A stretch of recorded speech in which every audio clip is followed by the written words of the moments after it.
Is there no jealousy among the actors? I don't think so. No, I think if you had jealousy, you couldn't make a movie like this. Because this is not a movie where someone is in their trailer waiting to come out because their scene is being shot, and time to come out. And this is, we watch each other work. I think these people really enjoy. They're fans. So when Fred's doing his scene, people are standing around watching. Everyone is watching Fred work, without exception. Everyone, it's like kids at a party. I mean, and this is fun. This is fun to do. This is. When did you meet Fred Willard? Over 30 years ago, Fred and I were in a play at the Circle in the Square Theater called Little Murders. And it was the first play I ever did. It was a Jules Feiffer play that Alan Arkin directed. I knew something was off when Fred actually started doing lines that weren't in the play to me.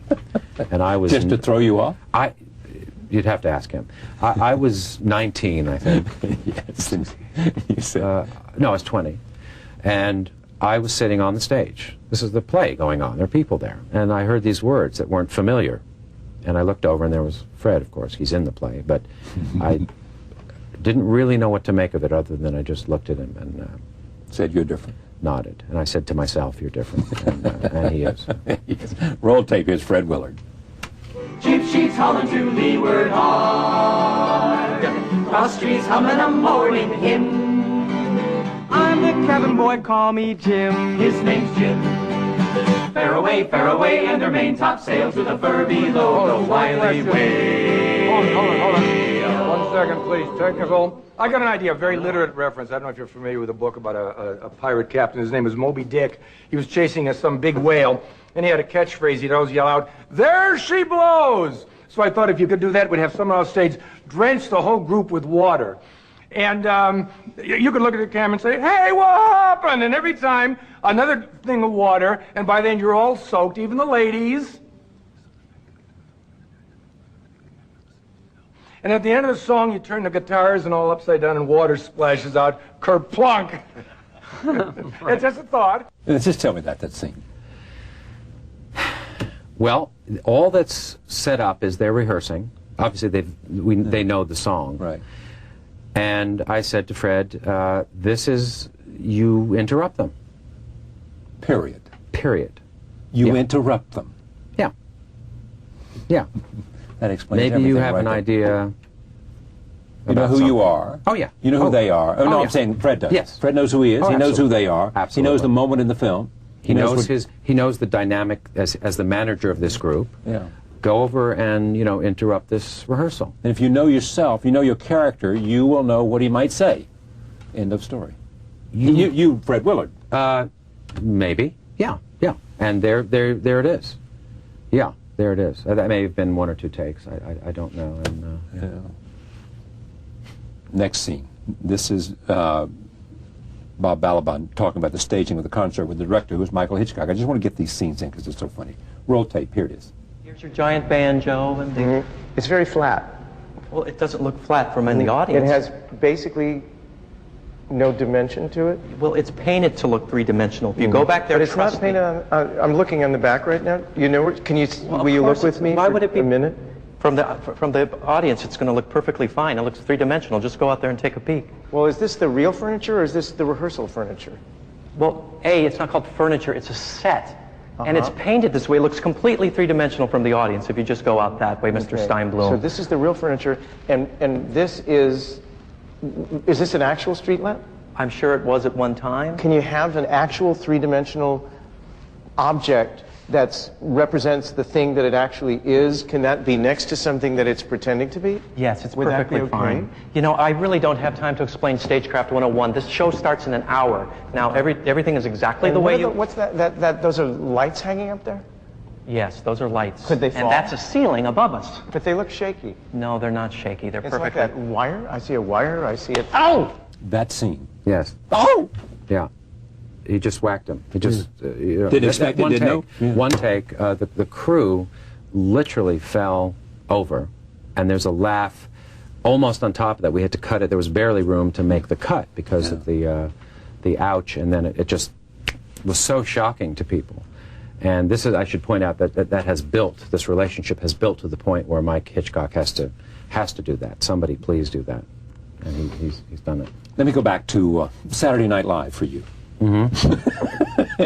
Saturday Night Live gives that reaction to you? Well, no, it was the water. It was the, no, it's good water. Was that a good experience for you? Truthfully? Basketball, you said? No, I said Saturday Night Live. Ah. Saturday Night Live. Well, I did it for 1 year. Oh, come no, on. I'm seriously. No, I'm telling you. Billy Crystal, Martin Short, and I signed 1-year contracts. Right. We did it for 1 year. Right. And at the end of 1 year, we left. Because?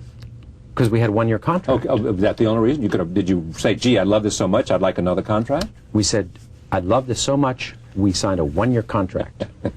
You know, honestly, we came to that at a stage in our careers. Normally, it's much younger people would go to the show, and we had been somewhat established. We'd already done Spinal Tap, and Billy had done his thing.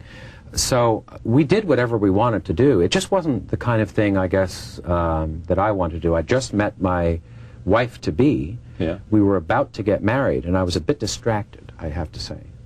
Very distracted. So Jamie Lee Curtis had you all confuddled. She had me distracted in a big way. It's understandable. Yes, to the extent that I thought this was taking the show was just sort of a, whew, I have to go and You'd rather be back with Jamie Lee. Absolutely, yeah.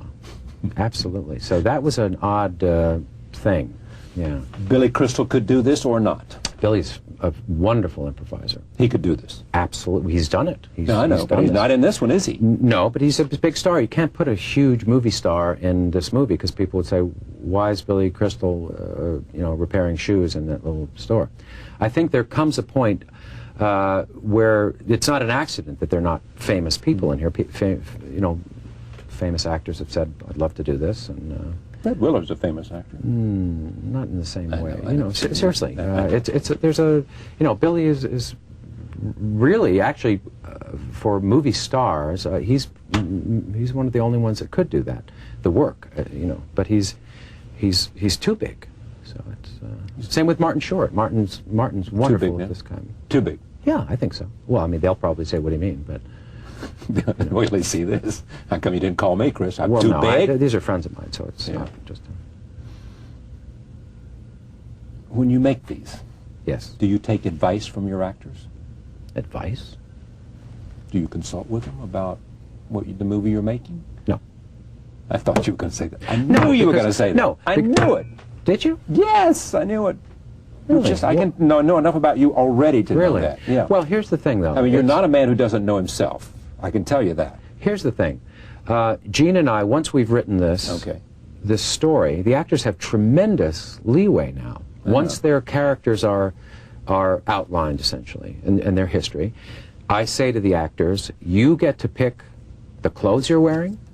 You get to you know, if you want to bring something on the set, they obviously write their parts in the sense that they're doing it on camera. Sure, right. But they can't say, can my character have been born in New Delhi and have a rash on their... No, because now we're, you know... But they have a tremendous amount of What would freedom. you say if they said that? Well, in that case, I'd say yes. But that was a bad example. That was a good example, yeah, exactly. You would say that. I mean, being born in Delhi and having, having a rash, that would get you in there immediately. That would get That you would be in a flash of brilliance. Yes. Wouldn't it? Well, it would add to it. It would give it a kind of multilateral feeling. Yeah. Yeah. And that's good. You know, and it would... I'm going to take a look at a scene from Spinal Tap. Wow. Here it is. Uh-oh.